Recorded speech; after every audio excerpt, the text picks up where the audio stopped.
Hi, everybody. Welcome to Tin Pen Alley 2. We're your hosts. I'm Sam Rosenblatt. I am Darrell. How are you, Sam? I'm doing pretty well, Dara. How are you? You know what? I am every day it's a struggle. Like I have to adjust to always changing weather, always changing temperature. It's so frustrating to hear about all this like bad news about climate change. It's yeah, but I'm getting by. So, but we're here to bring you an evening of entertainment. So, what's going on, Sam? What's happening tonight? This is our all-women concert, which is super exciting. Dara, who do we have tonight? Let me think. We have Rachel Covey, we have Tidtaya Sinutoke, and Katya Stanislavskaya, right? Yeah, we do. Cool. So we're so happy to have all this like female identifying writers with us. Um, but as a cisgender male, I've learned so much about writing from female musical theater writers, and during all this like conversation with these female writers that you're about to hear, I learned a lot. So I'm so grateful for putting up this concert together and have like a honest and delightful conversations with them. Yeah, and as a female identifying writer, it's super cool to get to connect with all these other amazing women who are going to present some really cool stuff tonight. Great. So without further ado, let's head to the interviews, right? First interview.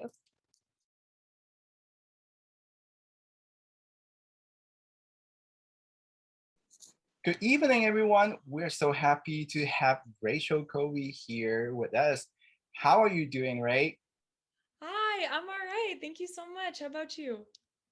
I'm doing pretty well. Ray, can you tell us a little bit about yourself?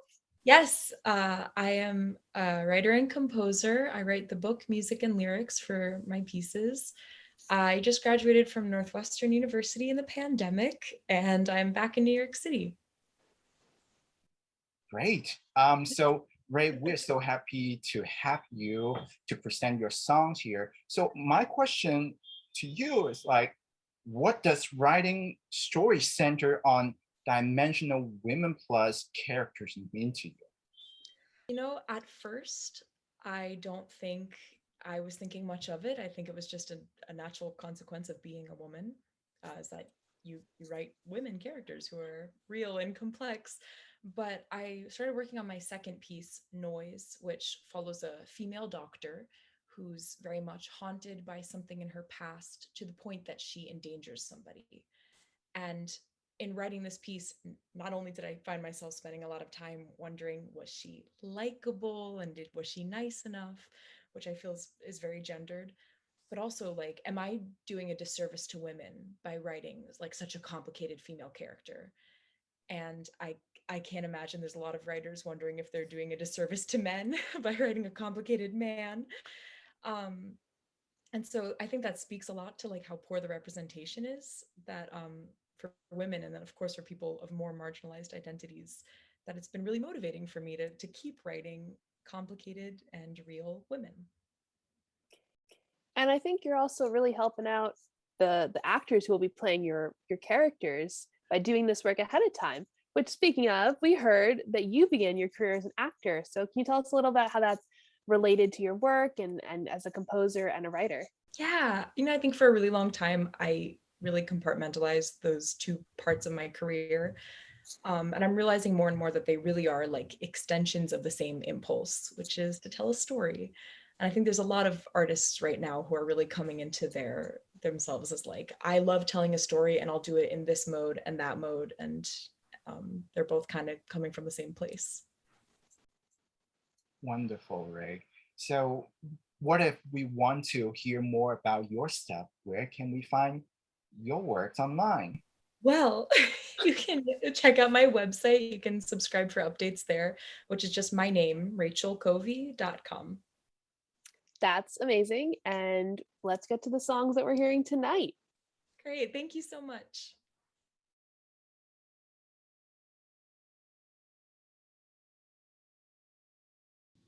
Do you ever say something you've said 1,000 times and you know it's true because you've always known it's true? But you start to forget what it's based on, and you know it's true, but do you? Do you ever say something you've started to memorize and you sort of space out halfway through? And you know that you didn't make it up. You know it's true because at some point you knew. Because sometimes I wonder if it ever really happened. I know it did. I know it did. But sometimes I feel like I never even knew her. I know I did. I know I did. I know I did. Do you ever say something you've subconsciously rehearsed and you know it's true because everyone agrees, but it starts to feel more like a story than truth, and halfway through you just freeze? Because sometimes I wonder if it ever really happened. I know it did. I know it did. But sometimes I feel like I never even knew her. I know I did. I know I did. I know I did. But sometimes it hits like a speeding train, and I can't tell what's sadder. Sometimes kneeling over like it just happened, or sometimes feeling like it didn't even matter.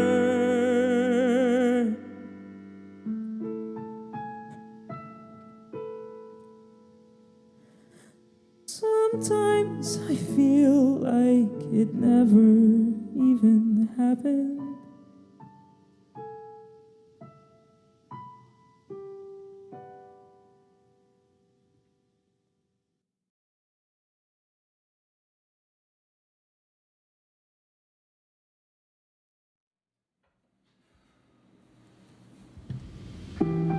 This was here.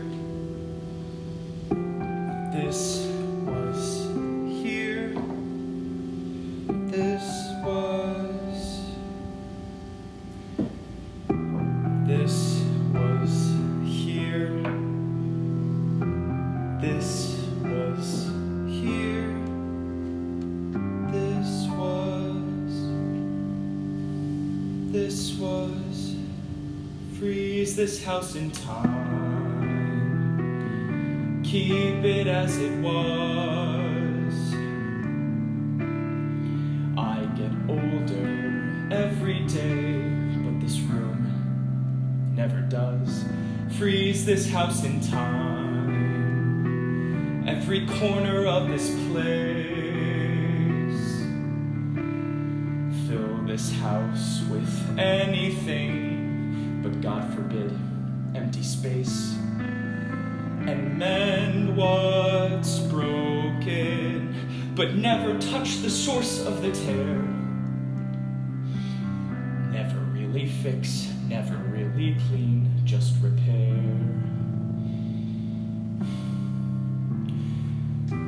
This was here. This was here. This was. Freeze this house in time. Every hinge on every door. Move a dustpan, then turn around. It's where it was before.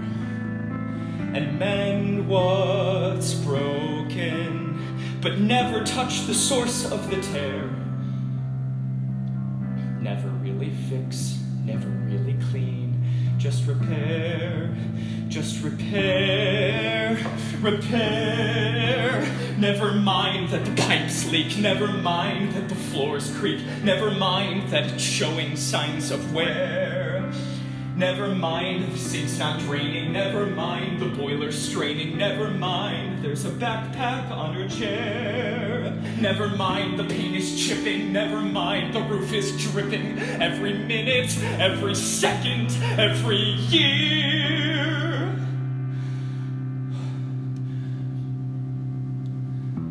This was here.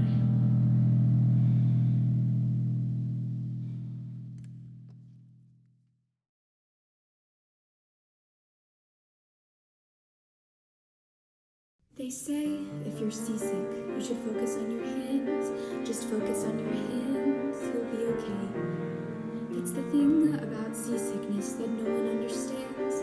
If you focus on your hands, it fades away.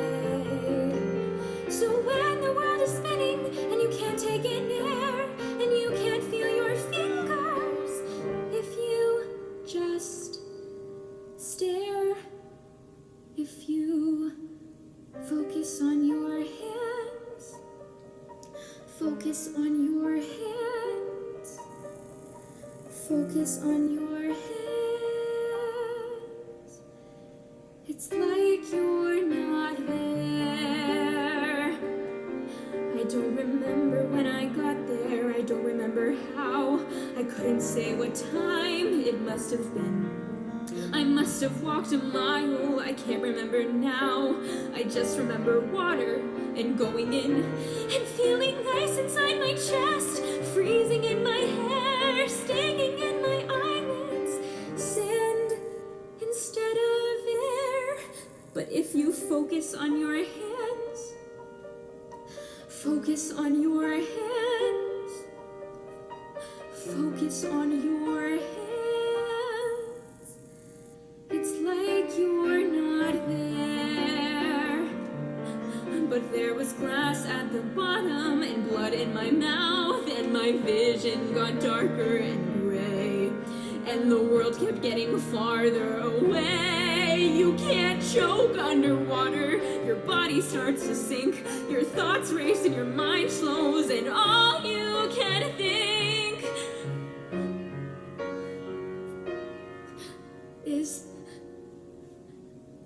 is this how he felt? Did his heart beat slow? Did he change his mind? Would we even know? But if you focus on your hands, focus on your hands, focus on your hands, focus on your hands, focus on your hands, focus on your hands, focus on your hands, focus on your hands.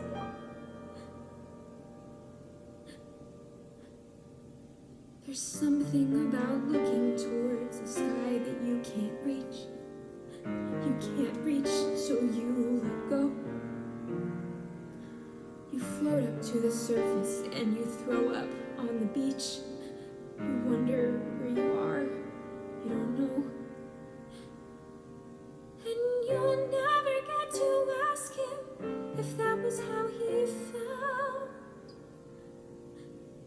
And you focus on your hands, and you focus on your hands, and you focus on your hands.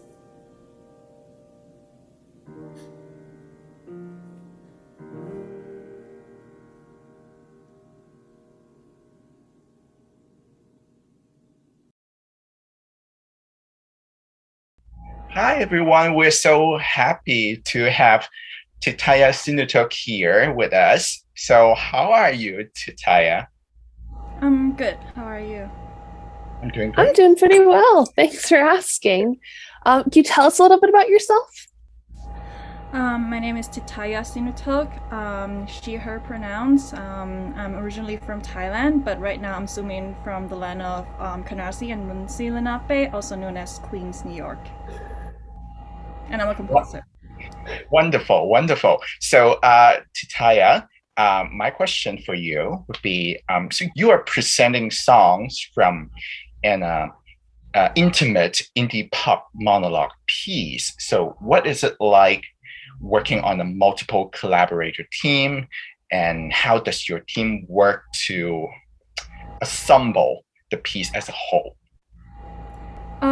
Well, generally speaking, when it comes to collaborations, I think I'm a very lucky person that I get to work and collaborate with many people who shares the passion to the project and sharing the mutual respect, and so I feel like I'm very, very lucky with the projects that I'm working with currently and the projects that I'm about to start. I feel like those are the blessing.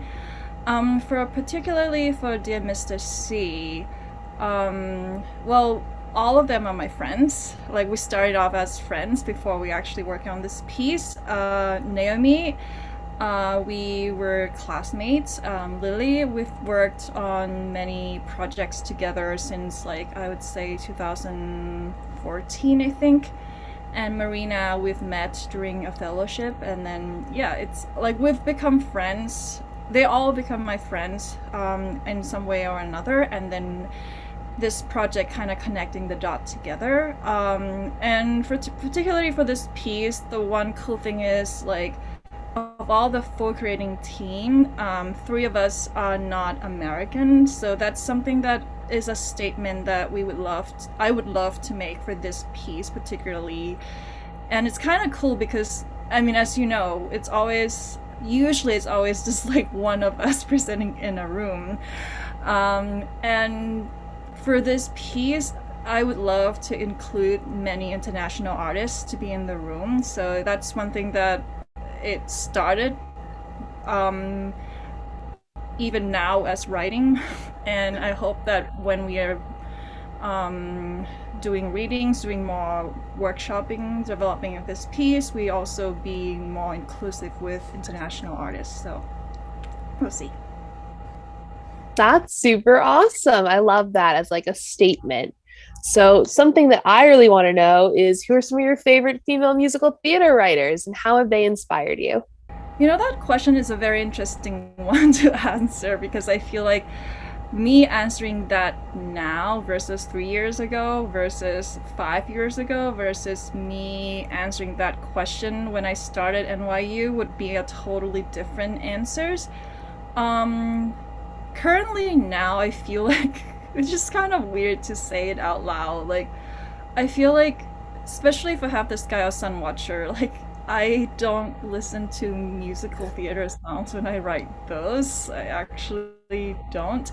For this piece, although I gotta say, it's very pop songs, and then it's also, I don't know if it's gonna say bilingual, but there are elements of using Thai words in there. So actually, like, for me working on this piece, I mean, the 2 songs that you're hearing in these concerts are all written in English so that you won't hear it. But one of the things that I have to research this piece is how to write a Thai song, because I actually haven't really written it. I mean, I've written it for Have the Sky, I think, but like, it's not like wholeheartedly like songs and dialogue in Thai. And this is, well, actually that's a lie, because we also do that in Have the Sky. But I guess this is more. And then I guess during the pandemic, like last year, there was like a very popular Thai drama that it got really popular that you don't understand why, even now we don't. But the theme song of it, I guess it got a little bit popular to the point that people start translating into other language, which is kind of very cool, and it's a Thai pop. So I feel like I start listening to songs that's composed by this composer lyricist who happens to be Thai, and I think I feel like, especially for this piece, because I don't know how other composers are doing, but I feel like I need to just listen to many things that might be in kind of like my mood board for this piece, and sound mood board, I guess. And one of them is to listen to Thai song, and that's what I've been doing. So awesome. I mean, I could totally relate to that, because like, you know, I grew up speaking Cantonese and Mandarin, so like it's like I could get inspired by the artists who don't necessarily create for an English speaking work. So that's so exciting. So so where should we find your works online? We're so interested. Well, I do have a website, so that's tidtayasinutoke.com. It's a very interesting spelling, but yeah. And then we did have a website for Half the Sky, which is, I think, halftheskymusical.com, and that has our recordings from the Western Ghostlight Musical Theater Award last year. We actually record that, I think it was like 2 or 3 days before we shut down.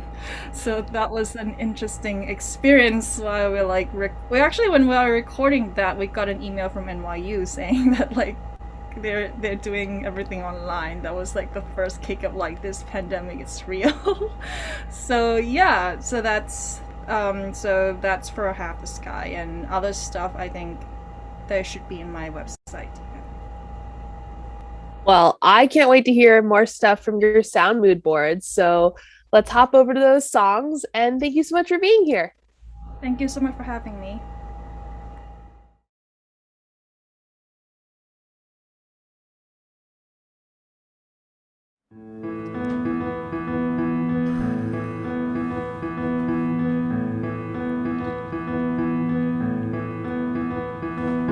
This is not a story that demands a happy ending. It might not even end at all.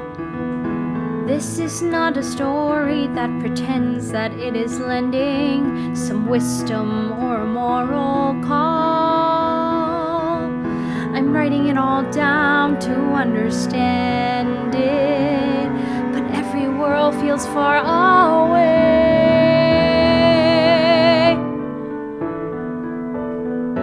I barely remember the moments that I meant to, the details that I once knew.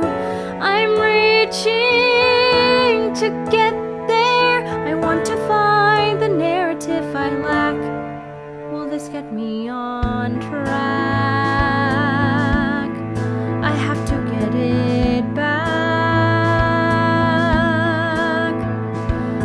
This is not the answer for a human who is mourning.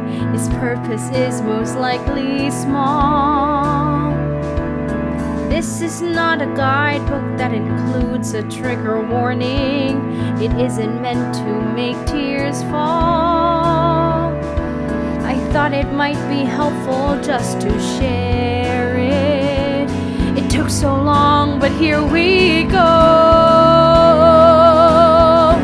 I barely remember the moments that I meant to, the details that I once knew. I'm reaching to get there. I want to find the narrative I lack. Will this get me on track? I have to get it back. Shocked by waves that overtook me, sucked me under, kept me lonely. Now I want to tell my story. Will it help to make me feel free? Shocked by waves that overtook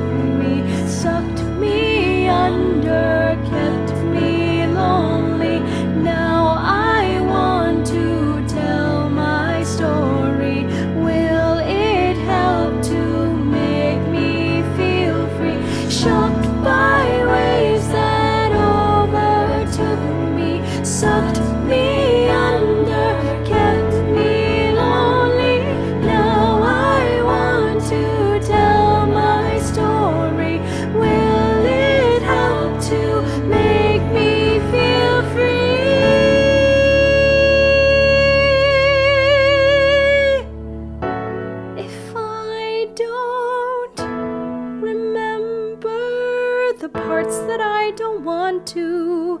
How can I hope to be new? I need all my memories to flood the banks and carry me away to where I'll learn to stay, so I can be okay, so I can be okay.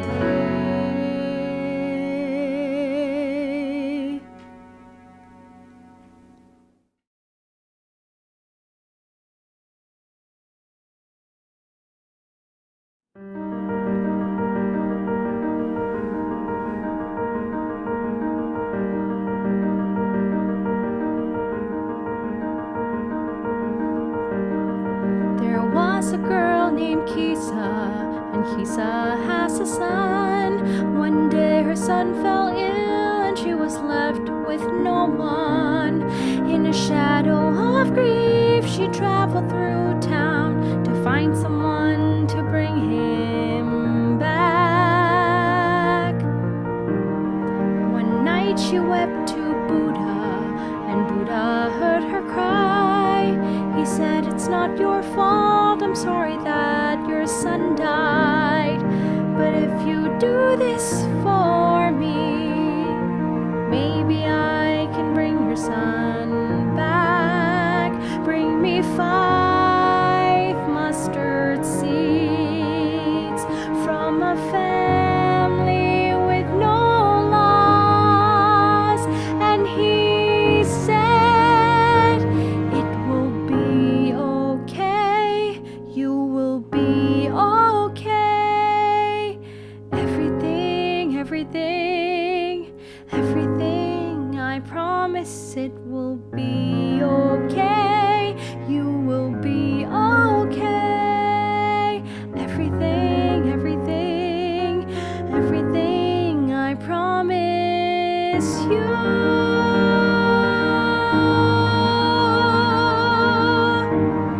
So Kisa ran around to every house in town. They had to be a family with a pain she'd found. She knocked on each door, but soon she realized her trails were all in vain.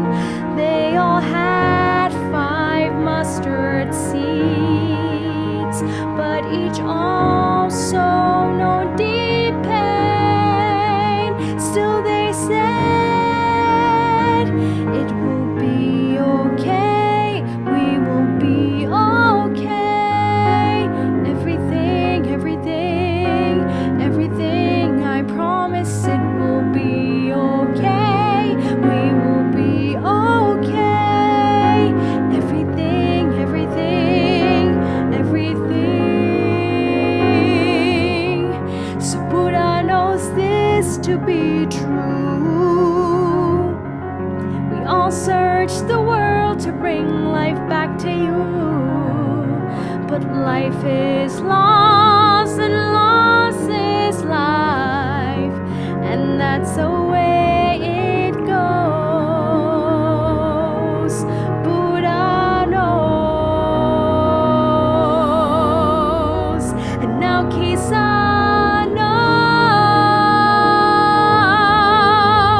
that it will be okay. We will be okay. Everything, everything, I promise it will be okay. We will be okay. Everything, everything,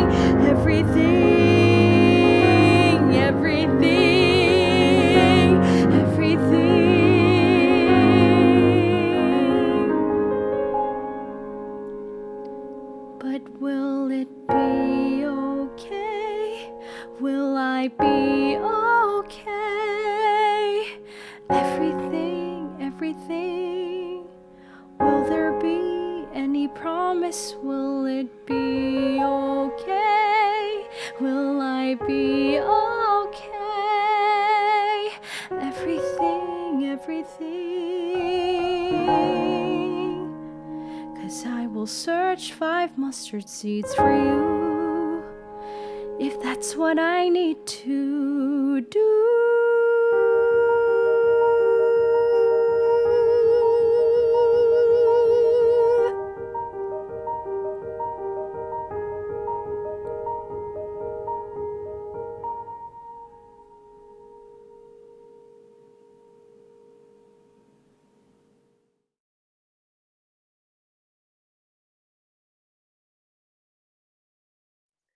Hi, everybody. We are so lucky to have Katya Stanislavskaya here with us tonight. Hi, Katya. How are you? Great. How are you? Thanks for having me.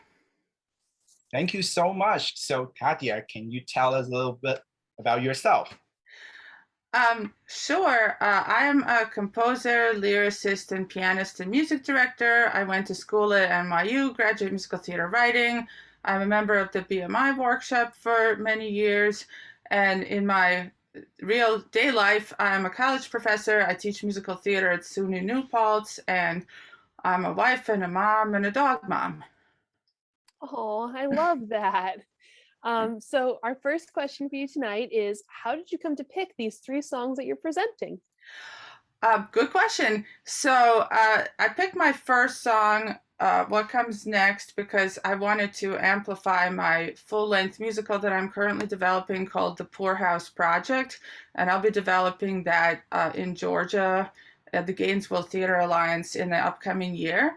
And so that show has a complex and kind of controversial female protagonist.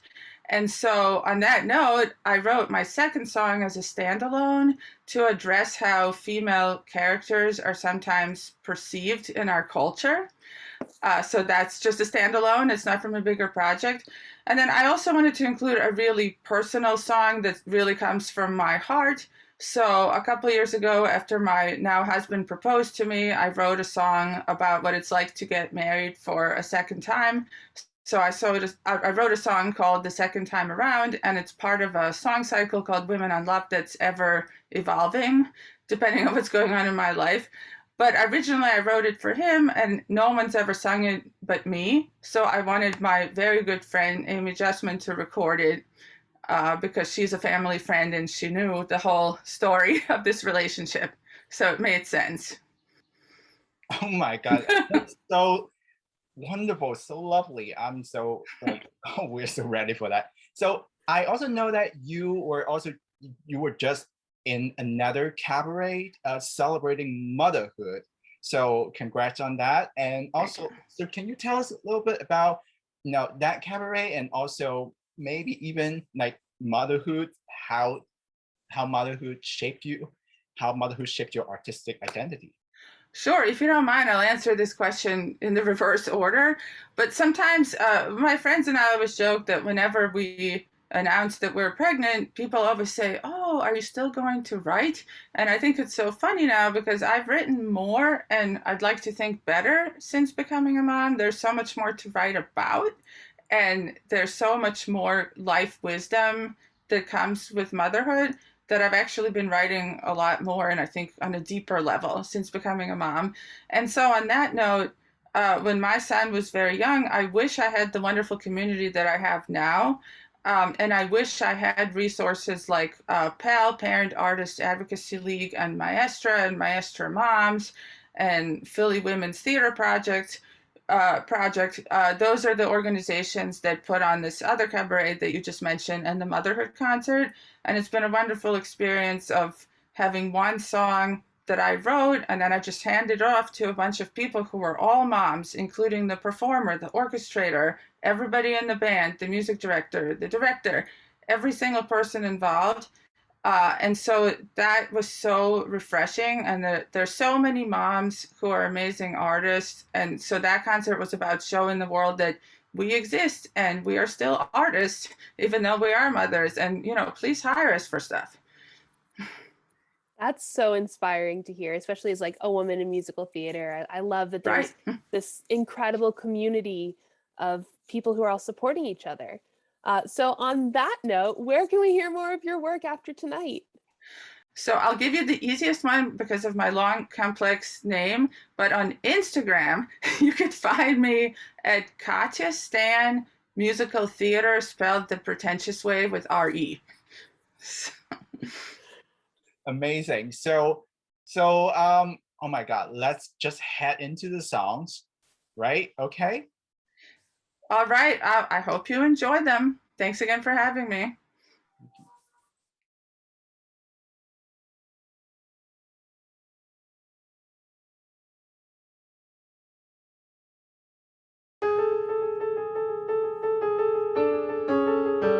If I do as they say, they'll get a big box and gingerly put me away. Like a crystal chalice wrapped in felt, all I'd ever felt forgotten, all too glad to spoil me rotten, never letting me deal with the cards I've been dealt. If they had their way, I'd be back in my childhood room with a lavender door. Like there'd never been a marriage, like there'd never been a war. My child would be raised like a baby sister beside me. My father would provide for me and guide me, as though I'd never married, never grown. If I keep delaying, they'll assume I'm staying forever, and I will never come into my own. What comes next? For a widow of 21, whose prior attempts at usefulness were no more than child's play. I could waste myself on trifles till I'm dead, or escape this house and change my life instead. What comes next for a mother of decent means, who speaks European languages and crushes at croquet? How can all my education be applied to the people we neglect and cast aside?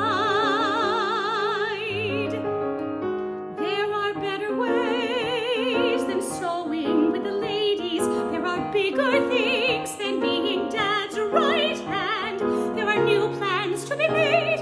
There are people to persuade. There are changes to demand for the widows who are penniless and starving, for the mothers with no family and no scale, for the orphans freezing without shelter.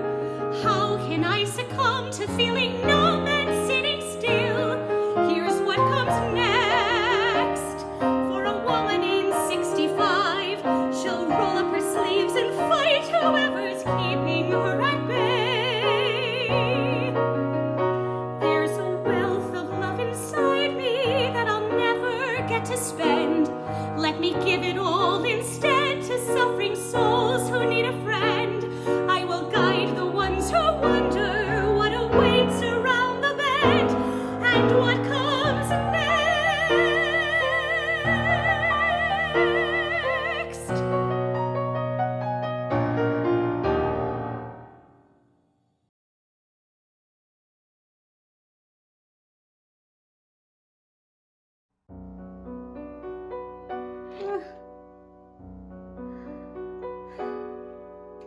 What happened to Carol Brady, June Cleaver, and Donna Reed?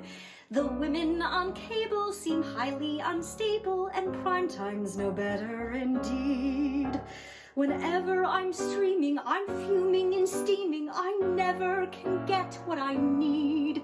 Where's my female role model who'll vacuum and swaddle, not wear orange, steal cash, or sell weed? Where, oh where are they now, the likable female protagonists? What happened to wives who were sweet and benign? Today they're more salty than pickles in brine. I love Walter White, Don Draper's all right, and Elliot Stabler's hot. But Skylar was petty, I hated that Betty, and Kathy deserved what she got. Boom, Roseanne was so trashy, Fran Fine was too flashy, but at least they both cared for a man. It's with serial daters and vicious man-haters that all the real troubles began. Oh, why do they make unlikable female protagonists? Grown women who hang in sororities with totally messed up priorities. For example, the 4-in-1 harlot, Miranda and Charlotte, and Carrie, and most of all Sam. They down gin and tonics, waste money on blonics, and generally don't give a damn. Old broads like Dorothy and Rose are as bad, I suppose, and Blanche is one long liaison. But the worst single menace is one Elaine Bennis with her contests and sponges, and I can't go on. When will we get a likable female protagonist? Not a glass-ceiling shattering childless snob, or worse yet, a mother who's bad at her job. Mrs. Maisel loves comedy more than her children. Her husband should get them instead. Peggy Olson from Mad Men abandoned her baby in favor of getting ahead. Christina Yang only likes to bang and says kids would destroy her career. But then Olivia Benson adopted a boy who gets kidnapped once a year. Whatever did we do to deserve the unlikable female protagonists? I'm sulking and seething whenever I'm seeing the likes of Gwen Verdon, Nurse Ratched, Mare Sheehan. Why do they write them like this? I cannot understand. Oh, when I lounge on the couch, I just want to relax. So I'm canceling Netflix and HBO Max and sticking to TV.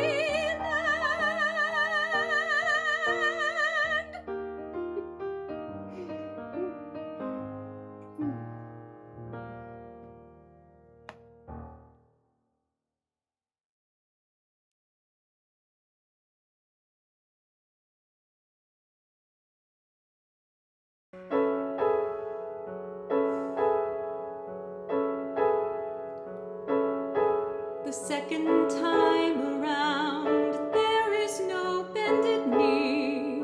A conversation on the couch is good enough for me. There is no gold or shiny stone. Let's just pay off my loan, or get a rent to own near decent public schools.